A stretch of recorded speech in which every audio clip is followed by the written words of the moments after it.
today we're breaking down the Bunseog of Bassai Dai. This is kind of a blend of the karate version and the Taekwondo version that I learned. So there's some mix and match going on, but it's suited for my purposes and what I want to teach in my program at this point.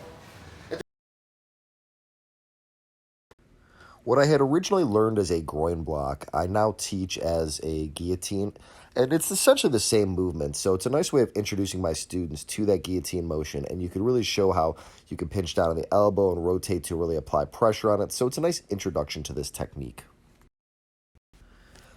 My dad's not quite presenting the type of attack you would normally see here, where it's supposed to be somebody charging you from a distance, throwing a big shot. And this is actually how they teach it in karate, that you are covering a distance for somebody who's going to run in, throw this big shot at you from far away, that you're covering that distance and striking them upward under the chin.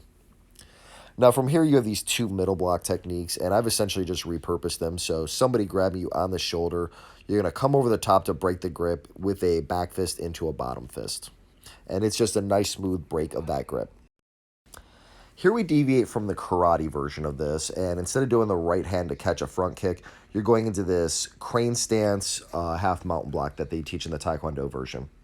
And what I've essentially done is taken this, and for somebody who's doing a leg kick, you're going to use your front leg, and you're going to pop their leg up to catch the kick, and your other hand is going to grab the belt as you essentially step down into a treetop. Now, you can also use that foot for an aochigari as needed, which kind of creates a Muay Thai cut kick version where you kind of kick out the base leg, but it's not always necessary. Now, from here, you'll see I dropped the leg because I'm being nice to my dad, who's 75. I'm trying not to throw him, but it's also to demonstrate for somebody who has a powerful leg or has maybe good balance and hops out of it, that you abandon it and you drive them back and strike them with the other hand. I've never liked the idea of using a spear hand strike because I just would never strike somebody with my fingertips in a fight. So instead I make this a hard push, as you can see here. And then from here, from somebody with a high shell, I'm going to use an upward 45 punch to straight punch through and penetrate the guard to hit them in the chin. But then as they start to compensate for it, if they do happen to block it, I'm going to roll it over the top in this back fist strike motion. This is going to then lead us next into our knife hand blocks. And what I do here is I use that same motion to demonstrate coming out and posting to a 45 to hit that back three-quarter position. And as I step through on my knife hand position, I demonstrate that same movement that exists within an Irima Nage. And so you can see here, I step through, I post, Irima Nage into my next posting technique. And so it demonstrates one technique after another. So that same knife hand movement you can see as the Irima Nage. Here, instead of the ridge hand, I do the karate version, which I like better, which is defending a wrist grab, stepping through, and kicking out the leg.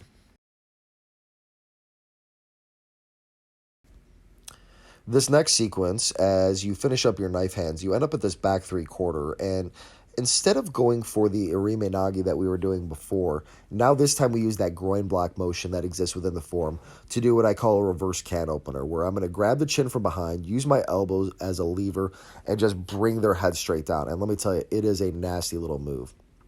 Now we're defending, in this case, a push, but it could just as easily be a choke or a collar grab. I do a high block, and as he starts to drop underneath to go for a single or double leg, I get my double underhooks, drive him back, and then hit a advancing punch on him. So I block, go to the double underhooks as he goes for the leg, and then drive him back to the punch. This movement here, where you go to the spear hand to the half mountain block, what I'm doing here, and keep in mind, I'm once again trying to not throw my dad as much as possible, but you're going to create a frame with your front hand, grab the pant leg, and you're going to do a push-pull motion where you push with your front hand, lift up with your back hand as high as you can to try to throw them down. It's a fun little throw, but like I said, I'm just trying to be nice to my dad and not actually throw him because he is 75. I'm trying to reduce how much I'm actually putting him on the ground. Now from here, as you step through to the crescent kick to the down block, I'm reusing this, and I'm stepping over with a feint crescent kick, grabbing the shoulder and punching it down. If you need to from there, you could always add an uchimata, which I demonstrate here. But as you can see, I feint the crescent kick, and I grab that same down block motion. I punch his shoulder to the ground, and you can see here how I could just as easily kick out and go to the uchimata from that position. So for here, I enter with a cross collar grip, whether it's to choke or to do a lapel drag or something like that. I feel like it's not there. So instead, I come up with a crescent kick a little bit low to divert their attention and then come to an elbow strike above it. The scissor blocks, I'm essentially just doing a little bit of trapping into a back fist. I pull down their guard with one hand, and I strike with the other. Nothing very crazy going on here. Following this, you end up in a situation where, and I'm going to be honest, I can't take credit for it. This is something Ian Abernethy came up with. I just really like it, though. I like the idea of it that somebody grabs your wrist, they're trying to punch you. You redirect your wrist to turn it off the line so they don't have access, and then you do an overhand over the top. And then from there, I'm trying to be nice to my dad because he is 75, but I wanted to demonstrate not only can you do a quick crescent kick to the face, but you can also step over into some of these old school kind of Hapkido moves, and it's just something fun to play with. Would I use it in a fight? No, but it's fun to kind of dabble with and demonstrate that this is something that you can do off of it instead of just doing a crescent kick. As you finish the sequence and you step around, you do a Tayatoshi. Once again, because my dad's 75, I'm just trying to be as gentle as possible.